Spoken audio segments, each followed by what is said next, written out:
بسم اللہ الرحمن الرحیم وبہ نستعین وہو خیر معین۔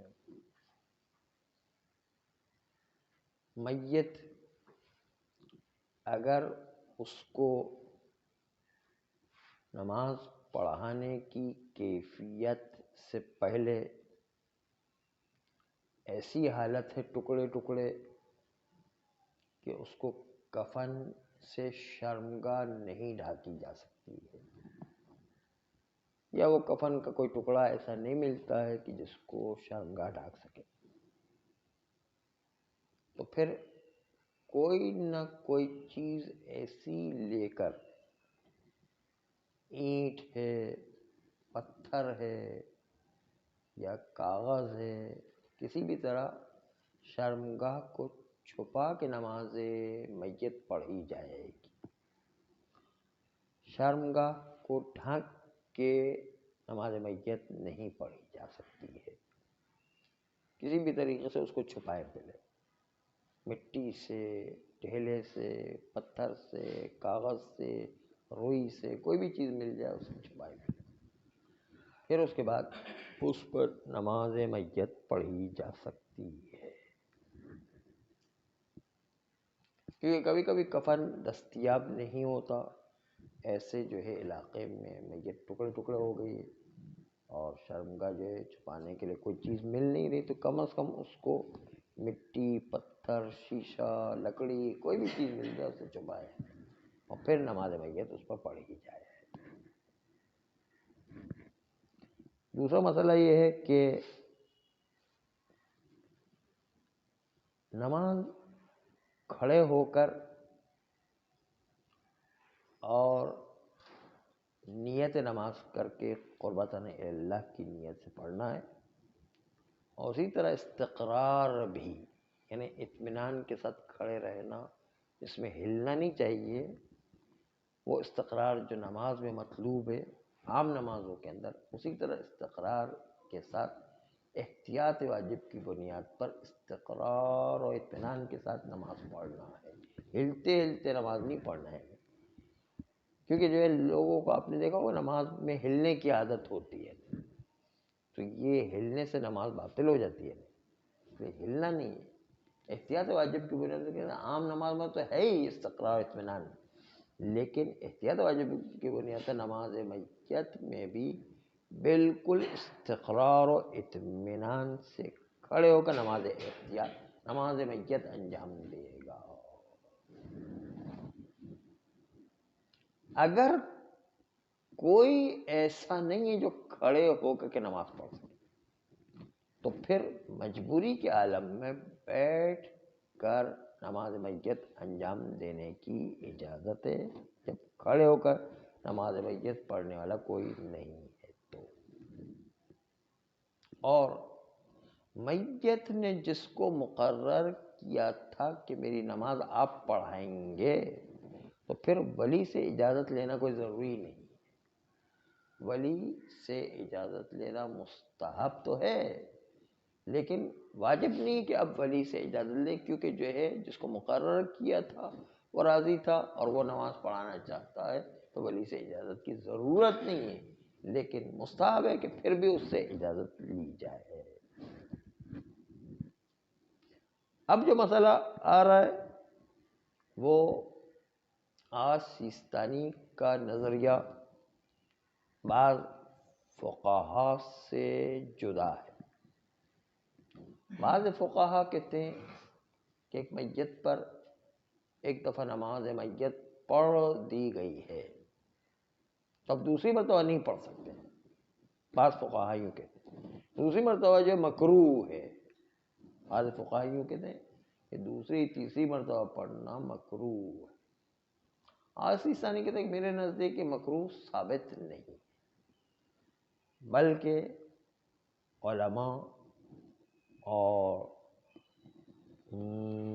متقی حضرات، عابد و زاہد افراد، ان کے اندر تو خصوصی طور پر کئی دفعہ نماز میت پڑھی جائے تو شاید وہ اور زیادہ بہتر ہو، لیکن یہ کہ کم از کم مکروہ تو ثابت نہیں ہے۔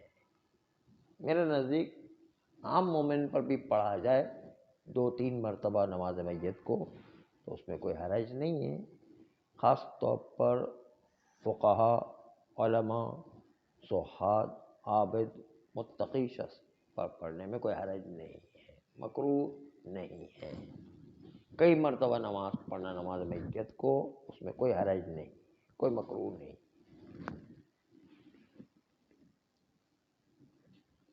اب کہتے ہیں کہ اگر کسی نے میت کو نماز پڑھے بغیر دفن کر دیا، یا نماز پڑھی لیکن پتہ چلا کہ وہ نماز باطل تھی،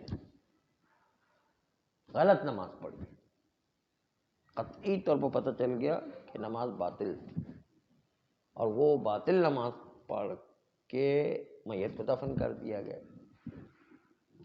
دیکھیں عام طور پر جو آپ دیکھیں گے کہ عوام کو اس بات کی زیادہ فکر نہیں ہوتی کہ چیز نماز صحیح واقع ہو رہی یا نہیں۔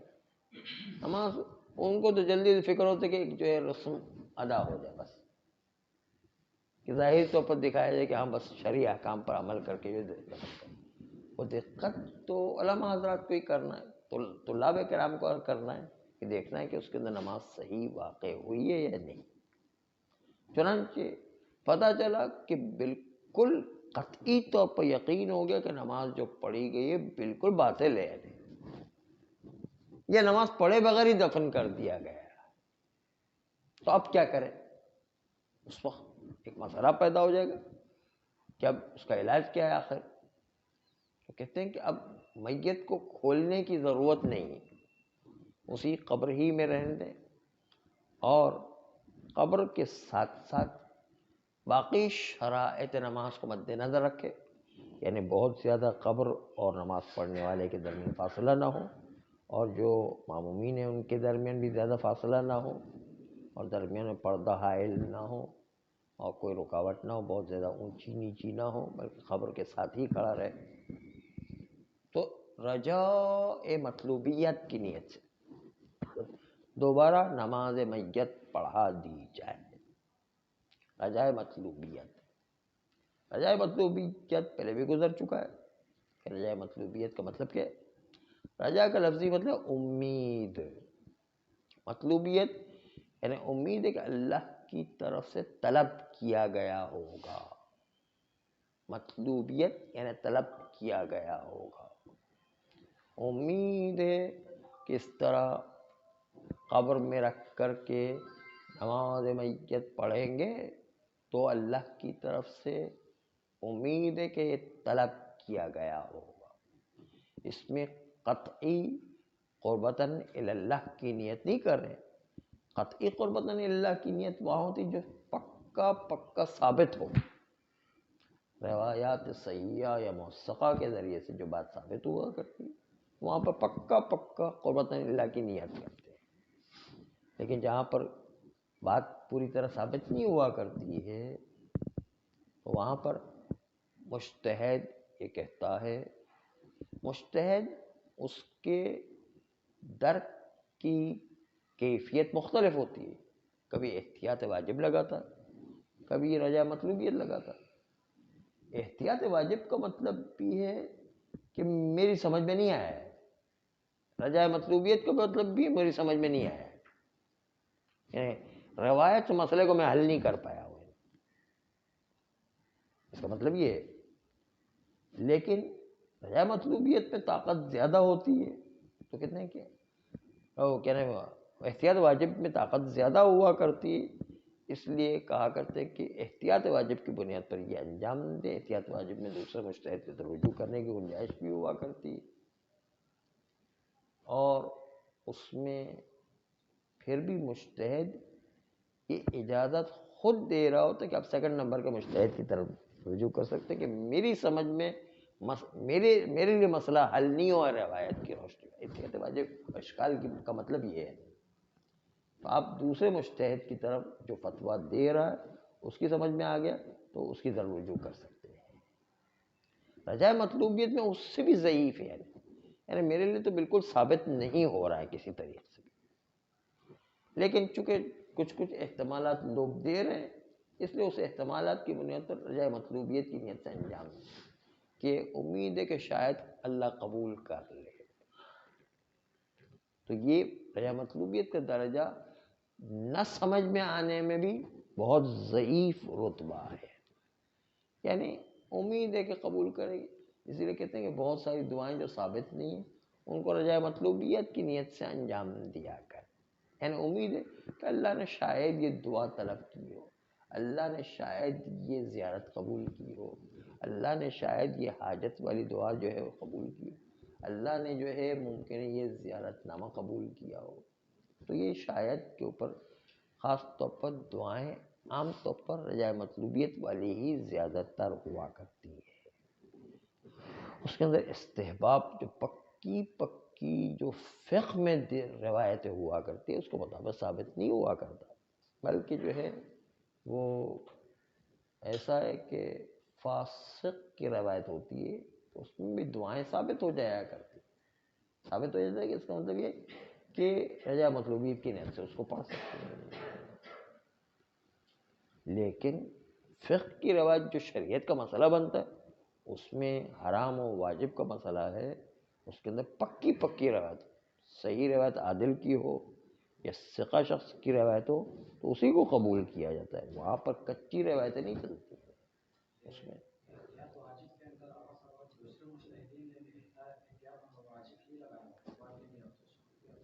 دوسرے مجتہد نے سیکنڈ نمبر کے مجتہد نے احتیاط واجب لگایا ہو تو تھرڈ نمبر کی طرف رجوع کرے، تھرڈ نے احتیاط واجب لگایا ہو تو فورتھ کی طرف رجوع، فورتھ نے احتیاط واجب لگایا تو ففتھ کی طرف رجوع، ففتھ نے احتیاط واجب لگایا تو سکس، اور یہ ہوا بھی ہے داڑھی منڈوانے کے مسئلے جی ہاں، تو پھر عمل کرنا لازمی ہے۔ اگر سب نے احتیاط واجب لگایا اور کوئی جو ہے فتویٰ کسی کا بھی نہیں ملا اس کا مطلب عمل کرنا لازمی ہے۔ تاخیر نہیں اس وقت عمل کرنا ہے، داڑھی رکھنا ہے۔ مثلا جیسے احتیاط واجب جو ہے داڑھی کے مسئلے میں آئی ہے، وہ 20 مجتہدین کو دیکھا سب کے سب نے احتیاط واجب لگائی، تو اب جو ہے داڑھی رکھنا پڑے گا احتیاط واجب کو بھی۔ اسی کو ہم نے ایک دفعہ لندن کا ایک واقعہ آپ کے سامنے پیش بھی کیا تھا کہ لندن میں ایک صاحب پہلے وہ ممبر پر جاتے تھے تو تقریر کرتے تھے، لوگوں کو جو ہے یہی مجلسیں پڑھتے تھے اور جو ہے درس دیا کرتے تھے۔ کسی نے ان سے پوچھا کہ آپ داڑھی کیوں منڈواتے ہیں؟ پہلے وہ دلیل دیا کرتے تھے کہ داڑھی میں اس لیے منڈواتا ہوں کہ جب صاف شدہ داڑھی ہوگی تو ذرا اچھا نظر آؤں، اور اچھا اس لیے نظر آنا چاہتا ہوں کہ غیر قومیں ہمیں دیکھ رہی ہوتی ہے، تو جو آدمی ممبر پر جاتا ہے ان کو سمجھتے یہ ان کا جو ہے وہ رہبر ہے، یہ ان کا لیڈر ہے، تو لیڈر کو تو بڑا ہوشیار اور بڑا اچھا نظر آنا چاہیے تاکہ جو ہے ان کا روب ان لوگوں کے اوپر پڑے۔ تو ان کے اوپر روب پڑنے کے لیے میں داڑھی منڈوا کر کے ممبر پر جاتا ہوں تاکہ وہ بھی سمجھے کہ ہاں ان کے لیڈر جو ہے ذرا سمجھدار ہوشیار آدمی ہے، تو میں اس لیے جو ہے داڑھی منڈواتا ہوں۔ پہلے ان کی داڑھی منڈوانے کی یہ دلیل تھی، پھر جو ہے انہوں نے دلیل بدل دیا، ان کی یہ دلیل نہیں چلی ہوگی تو پھر جو ہے انہوں نے دلیل بدل دیا، پھر دلیل ان صاحب نے جو ہے یہ دی کہ میں داڑھی اس لیے منڈواتا ہوں کہ آغا سیسا نے اجازت دی۔ ارے سیسا نے کب اجازت دیا؟ کہا آغا سیسا نے احتیاط واجب لگائی ہے، احتیاط واجب کا مطلب آپ کی مرضی ہے، انہوں نے یہ مطلب نکالا یہاں پر سیسا نے جو ہے احتیاط واجب لگائی اس کا مطلب جو ہے مرضی آپ کی، آپ کے لیے کوئی لازم نہیں۔ انہوں نے پتہ نہیں احتیاط واجب کا مطلب کس سے یہ سن لیا کہ احتیاط واجب کا مطلب ہے کہ جو سیکنڈ نمبر کے مجتہد کی طرف رجوع کرنا، انہوں نے سمجھا کہ وہ پھر مرضی ہے اس کا مطلب۔ سیکنڈ نمبر کی طرف رجوع کرنا اور مرضی دونوں بہت فرق ہے۔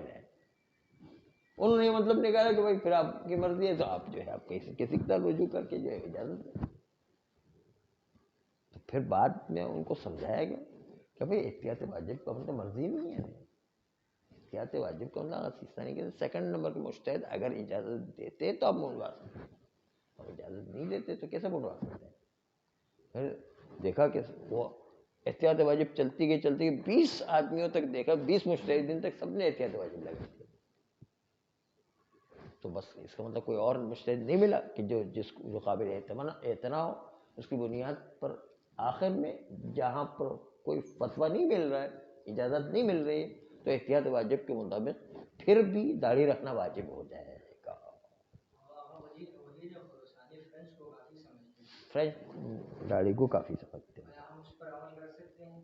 آپ آغا سیستانی سے آغا وحید کی طرف رجوع کر کے کر سکتے ہیں. کن کا؟ آغا وحید کا فتویٰ ہے وہاں پر کہ آپ فرینچ کٹ جو ہے اس کو رکھ سکتے ہیں. تو اب جو ہے آپ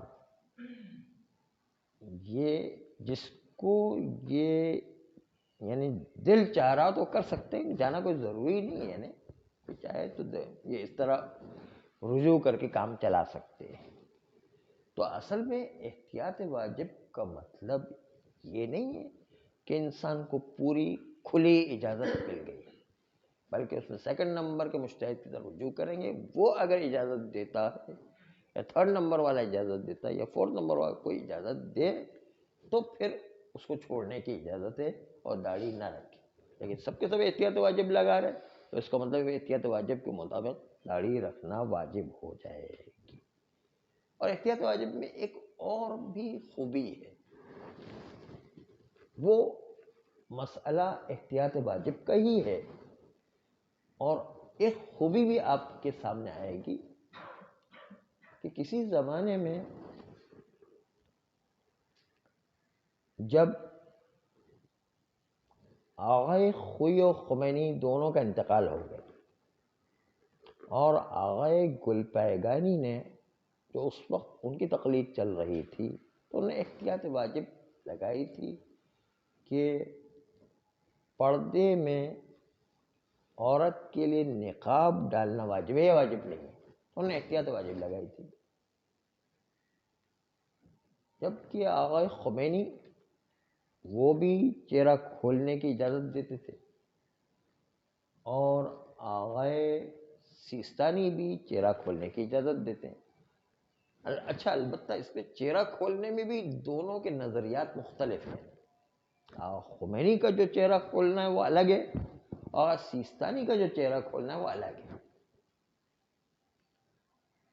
دونوں کے چہرہ کھولنے میں بھی فرق ہے، اس کی مقدار میں تھوڑا فرق ہے. آغا خمینی جو ہے چہرہ کھولنے کی جو اجازت دیتے تھے وہ کہتے تھوڑی کے اوپر تک پردہ کرنا واجب ہے، باقی چہرہ کھلا رکھے کوئی ضروری نہیں. چہرہ کھلا رکھے. آج سیستانی کہتے ہیں تھوڑے کے نیچے بھی پردہ کیا جاتا ہے، نیچے رکھ کر کے بھی جو پردہ کیا جا سکتا ہے. سیستانی کی اجازت اتنی ہے. لیکن سیستانی بھی کہتے ہیں کہ ویسے پردے میں تھوڑے کے نیچے تک پردہ کیا جا سکتا ہے، لیکن نماز پڑھتے ہو تھوڑی کے اوپر جو ہے کرنا ضروری ہے. یہ بھی سیستانی کی ایک قید ہے. تو دونوں میں فرق ہے، اتنی باریک بینی سے جو ہے مد نظر رکھنے کی ضرورت ہے. چنانچہ آغا گلپائگانی کے زمانے میں سیستانی کی طرف رجوع کر کے جو عورتیں احتیاط واجب میں کھلا رکھتی تھی چہرہ، تو ضروری نہیں کہ اس وقت ان کو مسئلہ پتہ نہیں تھا. آخوئی کے زمانے آخوئی بھی کہتے کہ احتیاط واجب کی بنیاد پر نقاب کرنا ضروری. حتیٰ آخوئی تو اتنی سختی کر دے کہ آنکھ کے برابر بھی جو کھلا رکھتی عورتیں آنکھ کے برابر بھی اتنی بھی اجازت آخوئی تو نہیں دے رہے تھے، بہت سختی کر رہے تھے. تو احتیاط واجب لگائی تھی. تو آخوئی کے پاس یا گلپائگانی کے پاس جو احتیاط واجب تھا اس میں آغا سیستانی کی طرف رجوع کر کے عورتیں جو اس زمانے میں رجوع نہیں کیا، بعد میں بھی جب آغا سیستانی اور خامنہئی کی طرف آغا سیستانی جو ہے وہ آغا خمینی کی طرف رجوع کرنا چاہیں تو بعد میں بھی رجوع کر سکتی ہے. ضروری نہیں کہ اسی وقت رجوع کرے، بعد میں بھی رجوع کرے تو وہ رجوع کرنا کافی سمجھا جائے گا. صلی اللہ